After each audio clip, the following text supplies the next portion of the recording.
हॉटेलमध्ये जाऊन जर तुम्ही मिक्स व्हेज मागवत असाल तर 1 मिनटं थांबाच. ही रेसिपी आज मी तुम्हाला सोप्या पद्धतीने सांगणार आहे. त्यामुळे तुमचा वेळही वाचेल आणि घरी असलेल्या भाज्यांचा योग्य वापरसुद्धा होईल. नमस्कार, आलिशान स्वाद अँड ब्लॉग्समध्ये तुमचं मनापासून खूप स्वागत आहे. आज आपण मिक्स व्हेजची टेस्टी रेसिपी बघणार आहोत. तर चला रेसिपीला सुरुवात करूया. तर सर्वात आधी एक कुकर घेतलेला आहे. त्यामध्ये मी तेल टाकलेलं आहे 2 ते 3 मोठे चम्मच. तर ही रेसिपी जी आहे, भाज्या आपल्याला यामध्येच फ्राय करायच्या आहेत आणि यामध्ये शिजवायच्या आहेत. त्यामुळे ही एक 1 पॉट मील आहे रेसिपी. आता तेल आपलं व्यवस्थित तापल्याच्यानंतर त्यामध्ये मी 10 ते 12 लसणाच्या पाकळ्या टाकलेल्या आहेत. 2 ते 3 मोठे अद्रकचे तुकडे घेतलेले आहेत आणि मूठभर कोथिंबीर जी आहे ती तुम्हाला घ्यायची आहे. कोथिंबीर जी आहे ती देठासोबतच तुम्हाला घ्यायची आहे, त्यामुळे फ्लेवर खूप छान येतो. आता हे मिश्रण जे आहे ते आपल्याला 2 ते 3 मिनटं तेलावरती परतून घ्यायचं आहे आणि आपलं लसूण आणि अद्रक जे आहे ते छान गोल्डन ब्राऊन होईपर्यंत परतून घ्यायचं आहे. आता आपलं लसूण आणि अद्रक जे आहे ते चांगलं परतून झालेलं आहे. हे वेगळ्या मिक्सरच्या भांड्यामध्ये काढून घ्यायचं आहे आणि 1 मोठा चम्मच पाणी टाकून हे व्यवस्थित पेस्ट करून घ्यायची आहे ह्याची. आता त्याच कुकरमध्ये परत मी 1 ते 2 चम्मच मोठे तेल टाकलेलं आहे. आता यात मी भाज्या टाकणार आहे. इथे मी शिमला मिरची घेतलेली आहे, फरसबी आणि गाजर घेतलेला आहे, वाटाणे घेतलेले आहेत आणि 1 मोठा साईजचा बटाटा घेतलेला आहे. तर भाज्या ज्या आहेत ते तुम्ही तुमच्या आवडीच्या घेऊ शकता. तुम्ही फ्लॉवरसुद्धा ॲड करू शकता याच्यामध्ये. आता या भाज्या ज्या आहेत त्या आपल्याला तेलावरती 1 ते 2 मिनटं फुल गॅसवरती परतून घ्यायच्या आहेत.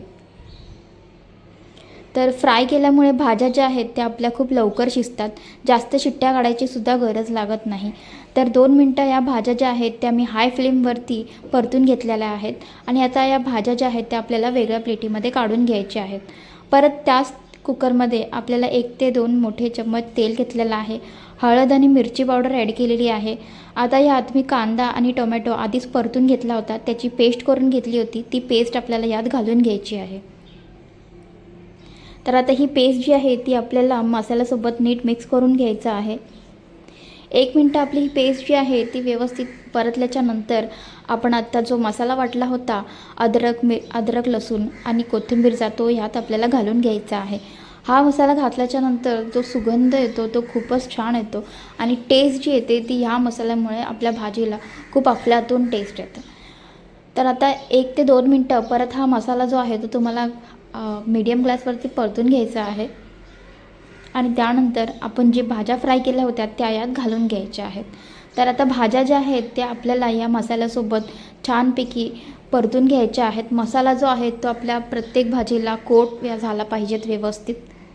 तर 2 मिनटं तुम्हाला हा मसाला जो आहे तो भाज्यांसोबत खूप छान परतून घ्यायचा आहे. कोणत्याही भाजी मिक्स व्हेज जर तुम्ही बनवत असाल तर आधी मसाल्यासोबत तुम्हाला भाज्या ज्या आहेत ते छान परतून घ्यायचं आहे. त्यानंतर मी इथे 1 मोठा चम्मच मीठ घातलेला आहे चवीनुसार.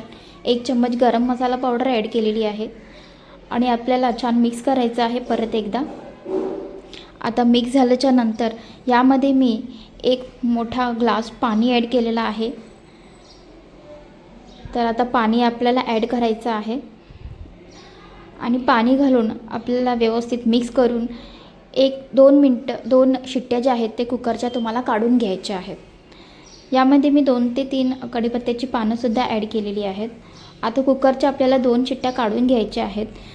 भाज्या ज्या आहेत त्या आधीच फ्राय झाल्या आहेत, त्यामुळे जास्त शिट्ट्या काढायची गरज नसते. तर 2 शिट्ट्यामध्ये तुमच्या भाज्या ज्या आहेत त्या आरामात शिजतात. तर आता तुम्ही बघू शकता भाज्या ज्या आहेत त्या पूर्णपणे व्यवस्थित शिजलेल्या आहेत.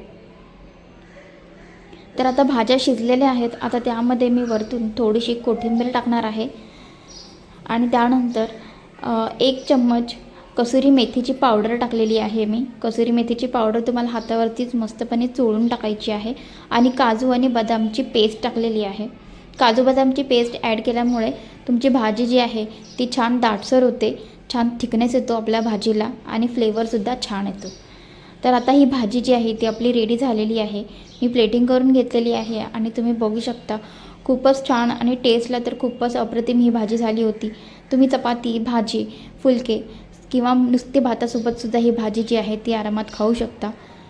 तर व्हिडिओ कसा वाटला तो नक्की लाईक, कमेंट आणि शेअर करा. भेटूया पुढच्याच अशा एका इंटरेस्टिंग रेसिपीसोबत. तोपर्यंत मस्त खा आणि स्वस्त राहा.